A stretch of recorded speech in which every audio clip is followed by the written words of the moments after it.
Dina Bonnevie, balik kapamilya na. Kim Pao, kasama sa Dreamcast niya. Paolo Avellino, may patip sa Netflix. Deceit or linlang muna bago ang My Love Will Make You Disappear. Tara, kwentuhan muli tayo.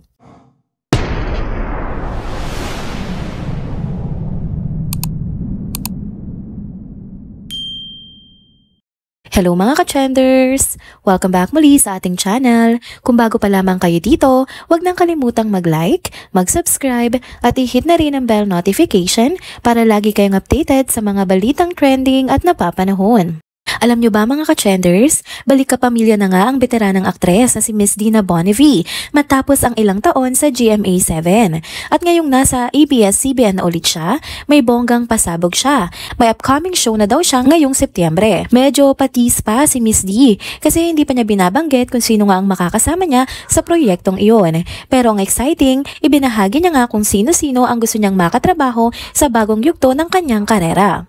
At syempre, mga bigating pangalan agad ang binanggit niya. Sabi niya, gusto raw niya makatrabaho sina Joshua Garcia, Daniel Padilla, Catherine Bernardo, Barbie Imperial, Ivana Alawi, Janine Gutierrez, at marami pang iba. Pero sa dami ng mga nabanggit niya, may dalawang kapamilya stars na talagang naging highlight sa listahan niya.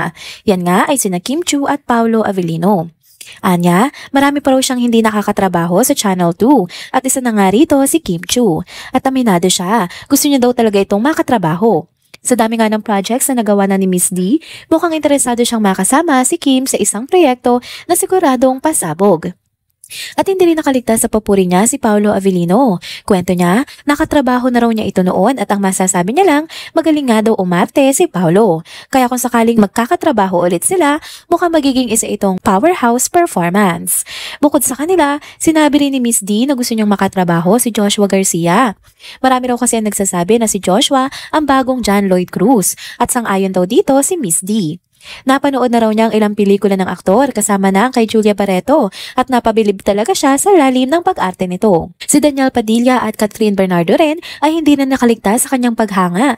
Sabi niya, ang galing daw talagang umarte ng dalawa. Lalo na daw si Daniel, anya, may lalim din kung umarte. Kaya kung mabibigyan ng chance, gusto raw niyang gumanap bilang ina ni Daniel sa isang proyekto. Ang role, isa siyang ina na disiplinado, sinasaway ang anak niyang medyo nagbubulakpul pa sa buhay at may mga leading lady raw si Daniel na iba-iba sa kwento, kaya tiyak na masaya at makulay ang magiging tema.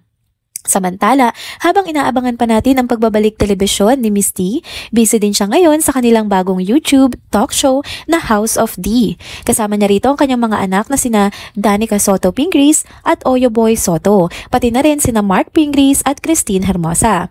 Ang bilis ngang sumikat ng show, mula sa 11,000 subscribers, biglang umakyat sa 44,000 at patuloy pa ring tumataas.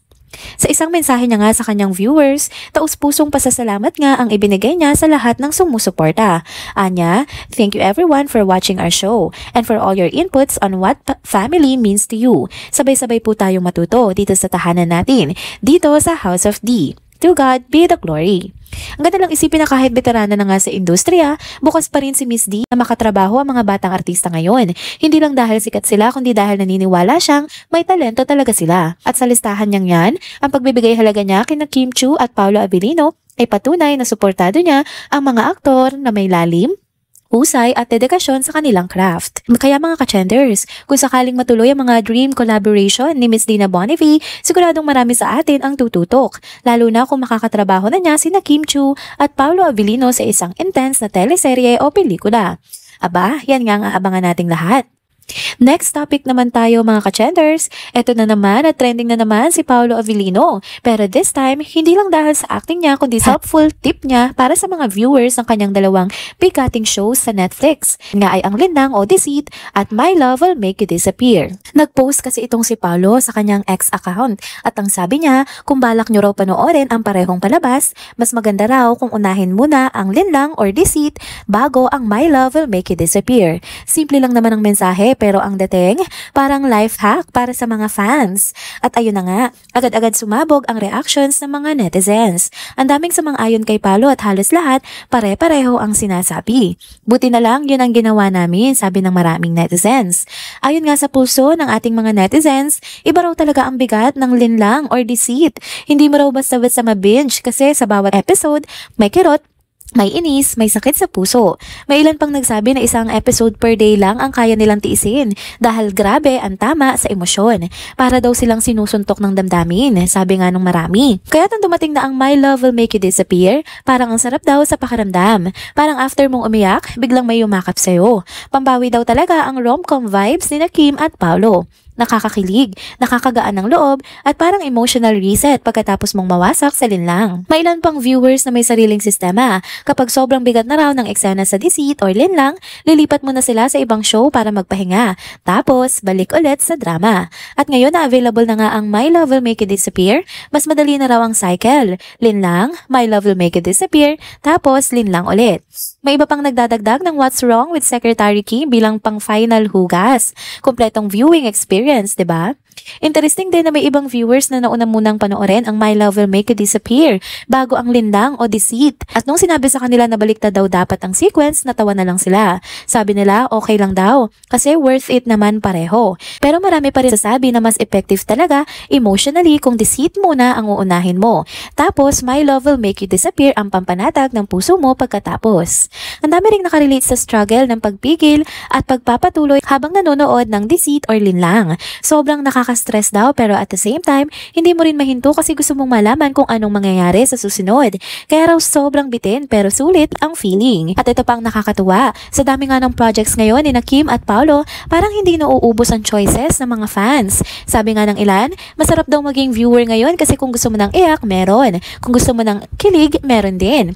Kung gusto mo ng relaxing rom-com after intense drama, abay kompleto rin. Ang galing ng isipin na kahit iba-iba nga ang kwento, pareho pa rin ang epekto. At dito mo rin makikita kung gaano kalaki ang tiwala ng mga viewers kina Kim at Paolo. Hindi lang basta panonood kundi investment of feelings talaga.